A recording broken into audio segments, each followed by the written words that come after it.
Good afternoon, and thank you for hanging with us after lunch.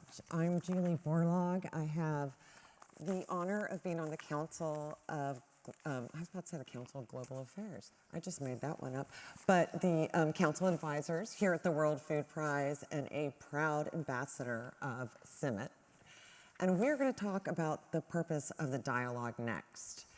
And I think what's so important about it is that the World Food Prize realized we are the World Food Prize. So let's go to where other countries have been a part of my grandfather's legacy. So we started in DC, and that was on my grandfather's birthday. It was also a women, I'm sorry, it was the Day of the International Women. So it was really important. We had great panels. And then we went to Mexico, where my grandfather's work started. And we are eventually going to go to India in 2025 and then Africa in 2026. So it's a different part, a new innovative part of the World Food Prize, and we're glad to see the World Food Prize growing. I'd like to introduce an amazing panel here. We have Bram Govaerts, and would you like to say a few things about what you do and your connection here? Thank you, and good afternoon. My name is Bram Govaerts. I'm the Director General of CIMMYT, and I was also the Borlaug Field Award winner in 2024 for the Masagro project. Would you like to introduce yourself? Yeah. Hi, my name is Dr. Aditi Mukherji. Good afternoon, everyone. It's a great pleasure and a privilege to be here. I am currently the Director of CGIAR's Climate Impact Platform, which works across all the 15 centers of the CGIAR. And I was the first Borlaug Field Award winner way back in 2012 for some of the work I had done around irrigation access to smallholder farmers in India. And thank you, Julie, for having me here. Thank you. I would like to start with Bram. Let's talk about the next dialogue in DC. And how did it come about that Mexico was then chosen, and some of the impacts that came out, and the discussions you had with the World Food Prize of how you would collaborate in Mexico?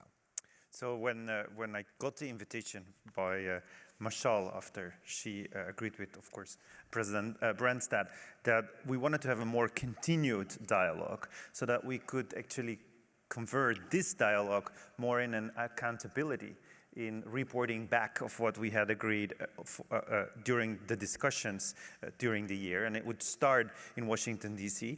I accepted that then the next one would be in Mexico, but I didn't expect that the Washington, D.C. one was so different than what we had done before. It really put the bar very high. It was a full day with only female speakers, but especially also from very, very different backgrounds, very different disciplines. We even had an ex-Olympic champion talking about how it is important to be resilient and to persist and to never give up. So that really set the mark to then think about what were we going to do different, better, in that Mexico dialogue, where we were going to celebrate 80 years of Dr. Borlaug arriving at Mexico in order to start his journey while we are still here today.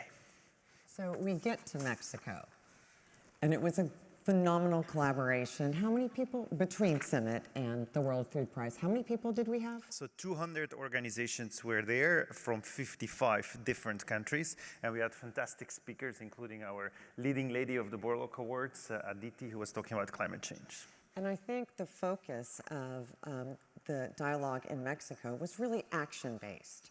So Bram, explain why you helped develop that and what was the purpose of it. So as I said, 80 years ago, the Office of Special Studies was created in Mexico as a collaboration between Mexico and the US, and of course supported by the by the Rockefeller Foundation and the Ford Foundation. But of course, DialogueNEXT is next, not Dialogue previous. So we really wanted to, yes, learn from the past, extract from that, and that exercise to look at the past, to look at what had happened, what was successful, really put front and center. We need to look at sustainability, resilience, And we need to look at power relations within transformational dynamics, and therefore also gender equity and social inclusion in everything we do. But especially remembering those last words of take it to the farmer. So that made the lemma of the meeting, seeds of strength, nurturing farmer resilience. And that was really the starting point, together with with commemorating the World Population Day.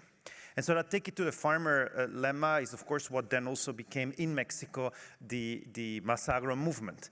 And so you couldn't have a DialogueNEXT without having the father of Masagro there. And I want to do a shout out to the former Secretary of Agriculture, Victor Villalobos from Mexico, who was there and gave a fantastic speech. And of course, wanted to inspire the public to now take Masagro to other dimensions, to Africa, to Central America, to potentially Asia. It was a packed day, and the central one was action. So we had announcements of action. So we called like commitments, and one of them was exactly taking Masagro to Bangladesh. And so I hope soon to be able to report back of what that action has delivered. It was also the moment where CGIAR and FAO together, inspired by our 2024 World Food Prize laureate, Carrie Fowler, announced that we would set up a coordination cell for the vision for adapted crops and soils in order to really keep that movement going and be able to implement actions around those opportunity crops. And I think you agree with me that we have been reporting back to you already during the day today. CIMMYT is a Wallace institution. It's an institution that started inspired by Henry Wallace, who came to Mexico and invited the creation of the Office of Special Studies and our organization. And there was another Wallace Institute that was very instrumental for the DialogueNEXT in Mexico, which is the Inter-American Institute for Cooperation in Agriculture, or IICA. So together we invited to the stage farmers from all over the world to really describe the problem, so that the panels were forced to give a response to that farmer demand. And we did a call for action between CIMMYT and IICA that we would work stronger together for the Central American region. We also recognized Sanjaya Rajaram, who is the World Food Prize winner of 2014 for his innovations in wheat. And we unveiled a bust in order to commemorate his contributions to the world. And then very important, there were some call for actions. And I would have hoped that I could say all those calls for actions were fulfilled, but that's not the case. So let me do some of those calls for action again. So we launched the Secretariat around VAX, but there's still a lot to do around the vision of adapted crops and soils. So we need you all for the movement, and those that can invest in opportunity crops help us to really supercharge those crops so we can get resilient cereal systems. If we want nutrition and resilience, climate change, and Aditi is going to talk about that, we need to diversify maize, wheat, rice systems with those opportunity crops. We also need to make sure that our innovations as research centers are available for the last mile delivery partners. And there was a very strong statement from our partners in Sudan, for example, where we have now reached 1 million beneficiaries through a network of CGIAR centers and last mile delivery NGOs that are still working as we speak in a conflict basically destroyed Sudan. We are there, we're on the ground, and let this be another call for action that we can do more, we want to do more, we need all help we can get. Rockefeller Foundation was one of our founding institutions, and we were very happy to re-announce that renewed relationship around regenerative agriculture and, of course, the fantastic work they're doing on the periodic table for nutrition to put that nutrition element front and center. Last but not least, Carrie Fowler himself took all the visitors on a special tour to the gene bank. And Carrie Fowler wouldn't be Carrie Fowler if he wouldn't be afterwards challenging us what we could do more and better. So call for action, on which I hope very soon to report back, is we need to redo the gene bank together with the Crop Trust. We need to do better so we can invite more visitors to see that great biodiversity from Mexico to the world. 28,000 maize accessions, 140,000 different wheat accessions. We need to be better to train different gene bank curators and different farmers that have their own gene banks. So we are really redoing the gene bank, but also call to action. It only takes $20 million to safeguard maize and another $20 million to safeguard wheat for the rest of humanity. That is the resource amount we need for the crop trust to work with us to safeguard that precious, precious biodiversity for humanity. Those were the calls for action, and with this, I've repeated them for you. Thank you. And it was a busy week, and I cannot express how meaningful it was to so many people to get to go in to a seed bank, our genetic bank, and see how it really works. They had their winter jackets on, but now due to climate change, we need to bring the temperature down in our seed banks. How far do we need to bring it down? We need to bring it further down to -20 we want to do, so there's better conservation, but that would mean people can no longer visit, and we want them to see that biodiversity, so we're going to have to do a different setup.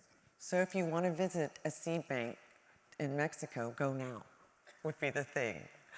So I want to come to you, because you were a panelist, so you had a different interaction. What did the dialogue mean to you, the calls of action, and what was important for you while you were there? Right. So some things that really resonated was take it to the farmers, and I was looking at it mostly from a lens of climate change and how every farmer who was there at the venue was talking about the ravages of climate change on their crop production system. So the entire focus was how, and some of our farmers we know are the ones who have contributed least to climate change per se, and they are at the forefront of the impact. So that's the story, one after another, from indigenous voices, from local people, from women farmers. We were continuously hearing about climate change is doing to their production system, to their everyday lives. And given that background, take it to the farmers, I think, achieved a new significance. So it was a cause about not only taking new technologies to the farmers, but also doing so in a way that is socially and morally just, given that climate change at the end of the day is an issue of lack of equity, lack of justice. So I think I saw that continuously coming through, that my contribution to climate change as a smallholder farmer is almost negligible, but then the brunt of the consequences are faced by them. So I did hear a lot around things like how can we, as we move to low emission technologies, there would be maybe some immediate trade-offs. Production may suffer for some years while those technologies get adopted. So how do better social safety nets work? How do better, better seeds, obviously, but also how do better policies and governance comes into play to support those seed systems, for example. So we heard from very high-level speakers, right from the ministers all the way to the farmers, talking about the need for technologies, but technologies in a way that kind of reaches the most vulnerable in a just, fair, and equitable way. So for me, that was the biggest lesson that I took back from them, that there is literally a demand for equitable and socially just kind of solutions, and we have to move beyond just technological solutions. If I may add, Yes, please. I don't know if you agree, but when your panel was there on climate change, I think what was also a very new lens was how this is connected to national and international security. We had national and international security experts, all the way ex-members from the Pentagon, who are discussing food security under that global resilience and security piece. So all that new lens was for me a deep insight from your panel. And I would like to add something that from the beginning that the World Food Prize and CIMMYT wanted to do at this dialogue was really enhance the role of the farmers. Have them up front in the discussions. And I was fortunate to do a panel with 3 female farmers. And instead of just having a discussion amongst ourselves, we had the farmers tell all in the audience, so policymakers, researchers, private sector, any of the NGOs, what did they need from the audience? What does a farmer need? Maybe there's a technology that a private sector is working on that a farmer doesn't need. So these farmers were able to say, here's what we need, this is where we don't need something, and really have their voices heard. So you're a smallholder farmer in your Mas Agro program. Why did you think that was essential to include in the program? You want to start? No, you can go. Yeah. Thank you. So I think because it brought that need of a systems perspective. A farmer is working a system, not maize, not wheat. So I think that systems perspective there, but also the knowledge of accountability. Words are easy, they're comfortable. We can talk about big plans. Numbers, hard data, fact-based accountability is way tougher for institutions and for individuals. But when you have a farmer on stage and you make a commitment towards saying we want to take it to the farmer, that becomes very concrete and measurable. And it's a little bit like President Aditi said in the morning. We need not just to innovate that drought-tolerant maize, we need to take it to more than the 40 million beneficiaries it has had already today in sub-Saharan Africa and has increased 40% the yield during the latest El Nino. But that seed alone is not enough. We need to accompany it with that full systems perspective, hold ourselves accountable, and know that that's going to take, and that was my biggest takeaway from one of the female farmers, know that that's going to take innovative leadership. It's going to take leadership that is going to shake up the status quo, because that systems perspective is going to make some a little bit uncomfortable. But that's what we really need if we want to transform. And I think that transformation is required for equipping farmers so that they can provide the nutrition in a resilient way. Yes, I think the other part was also some kind of real candid discussions that there are certain limits to adaptation. We do not often talk about it, that there are things, I mean, for example, we are seeing those climate limits being reached in many parts of the world, and our farmers are facing that, irrespective of the best breeds of seeds that you have. But if your temperatures are 50 degrees centigrade at the time of germination, almost no seed can respond to those kind of things. So I think there were also some discussions around what do we do when those limits are being reached or breached, as we are increasingly seeing, and hence the need for also a lot on focus around social protection, around social safety nets. How do you safely move those farmer livelihoods, in some instances even away from farming, because in some places farming is inevitably going to become just not possible. So how do you do that in ways that are socially just and safe? And I think we don't discuss it enough, but there was a kind of a, how do I say, a kind of a understanding that that is also something, those are some of the choices, that is not as if we have all the solutions or we would just fly through this crisis in business of usual way. I think there is a broader recognition for that, and that we certainly need in the dialogues that will happen after this as well. Right.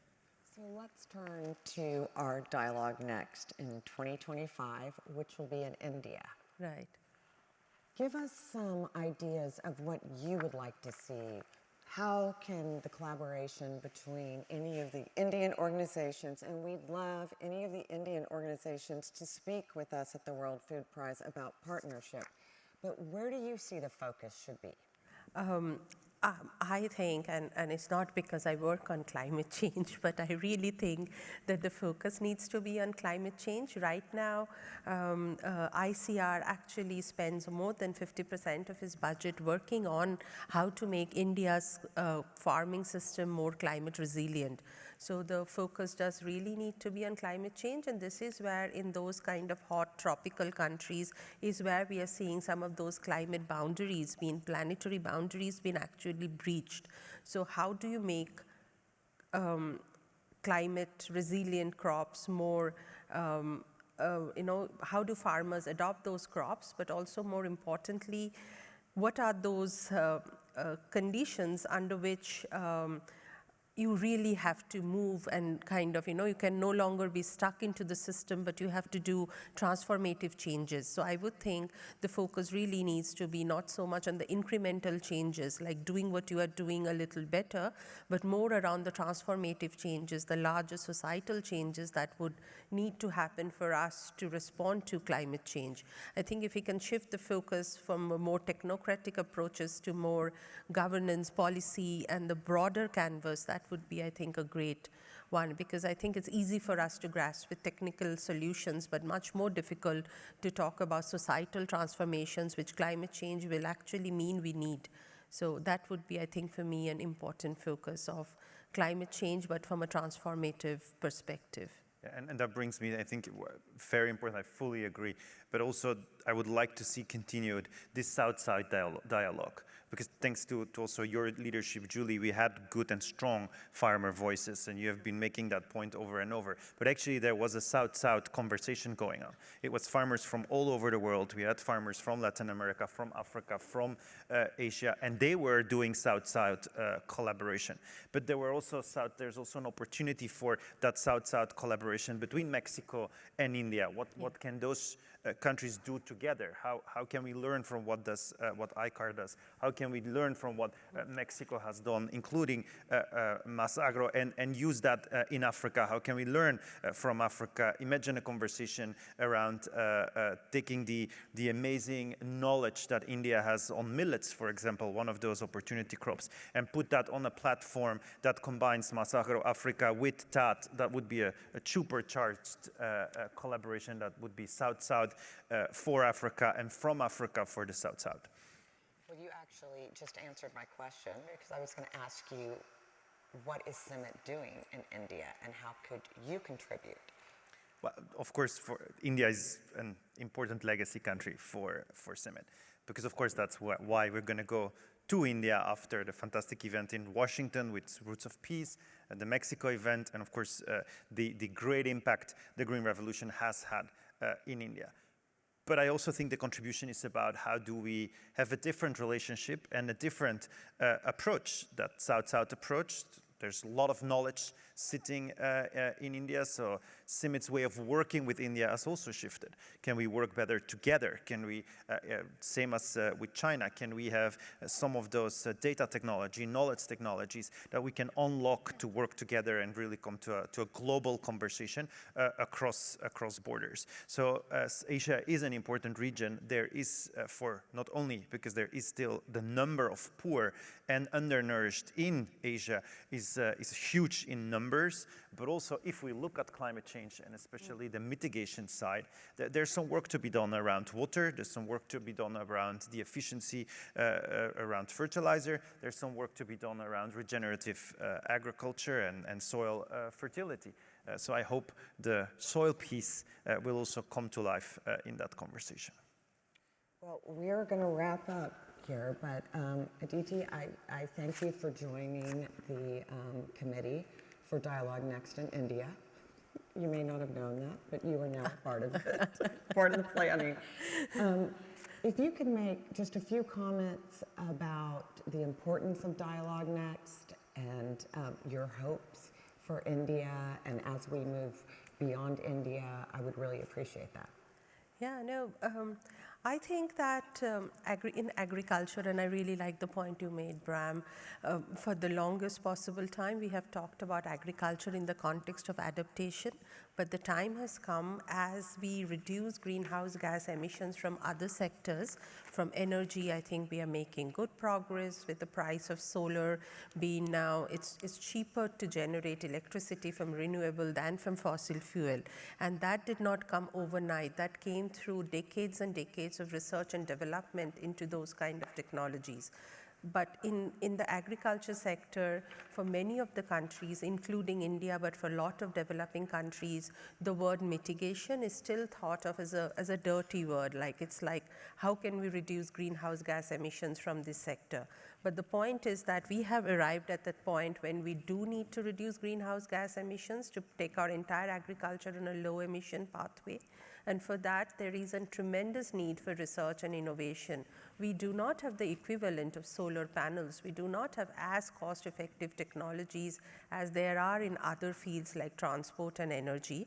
And I think we have to slowly move the dial. So for agriculture, adaptation investments would continue to remain extremely important, and we have to make those also reflect in all the climate negotiations that are going on, in the loss and damage negotiation, in the global goals on adaptation negotiation. Agri-food system needs to be reflected in those negotiations, but more importantly, we have to also move into the mitigation space and then invest in things like low methane livestock. We have to invest in whole range of technologies and approaches. So I would think that if possible, and if the dialogue, and it's a difficult space to be in, because right now, I mean, mitigation is quite tricky still in agriculture, but we have to slowly move around that space. So that would be one of the things perhaps we can focus on as well. And Bram, do you have any concluding? Yeah, concluding, I think it's really about maintaining that dialogue and making the plans during the year so we can come here to be held accountable as a collective around moving the needle on climate change, on nutrition, on resilience. Well, thank you. We only went 3 seconds over, so I think that's pretty good for us. I would like you to give a round of applause to this great panel. They are going to be around. Please ask further questions about the dialogue next. Thank you.